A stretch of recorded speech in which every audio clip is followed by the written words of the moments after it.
ফাতেমা নামে একটি নাম। এই মেয়েটি আমার আম্মার সাথে জেলেও ছিলেন।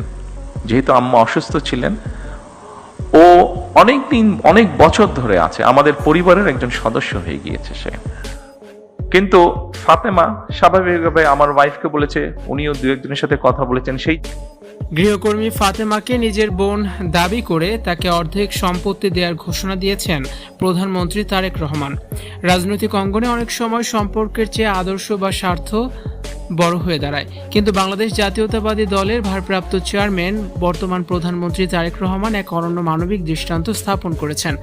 দীর্ঘ কয়েক দশক ধরে তাদের পরিবারের কর্মরত গৃহকর্মী ফাতেমাকে তিনি কেবল একজন কর্মী হিসেবে নয়, বরং নিজের বোন হিসেবে স্বীকৃতি দিয়েছেন। এমনকি গুঞ্জনও বিভিন্ন সূত্রের বরাতে জানা যাচ্ছে, তারেক রহমান তার ব্যক্তিগত সম্পত্তির একটি উল্লেখযোগ্য অংশ ফাতেমার নামে লিখে দেওয়ার ঘোষণা দিয়েছেন। ফাতেমা কেবল একজন গৃহকর্মী নন, তিনি খালেদা জিয়ার পরিবারের একজন ছায়াসঙ্গী।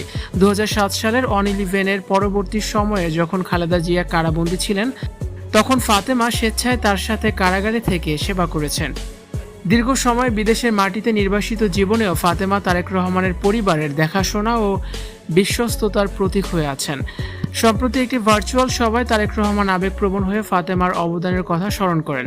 তিনি উল্লেখ করেন, ফাতেমা আমাদের পরিবারের দুঃসময়ে যেভাবে পাশে দাঁড়িয়েছে তা কেবল একজন কর্মীর পক্ষে সম্ভব নয়। সে আমার বোনের মতো। আমার অবর্তমানে বা ভবিষ্যতে তার নিরাপদ জীবনের জন্য আমি আমার সম্পত্তির অর্ধেক তাকে দলিল করে দেওয়ার সিদ্ধান্ত নিয়েছি।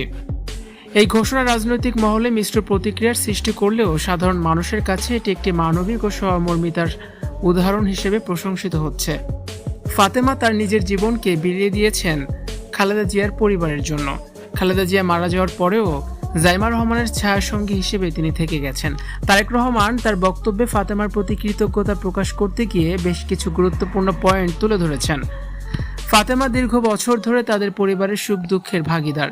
বেগম খালেদা জিয়ার অসুস্থতার সময় কারাগারে ফাতেমার নিঃস্বার্থ সেবা পরিবারের কেউ ভুলতে পারবে না। যখন খালেদা জিয়ার পাশে কেউ ছিল না, তখন ফাতেমাই তার পাশে সবসময় ছিলেন। ফাতেমার ভবিষ্যৎ যেন অনিশ্চয়তা না হয়, সেজন্য এই সম্পত্তির ভাগ দেওয়ার সিদ্ধান্ত নিয়েছেন তারেক রহমান। যে ফাতেমাকে তার সম্পদের অর্ধেক লিখে দিচ্ছেন, এটা নিয়ে আপনাদের কি মন্তব্য?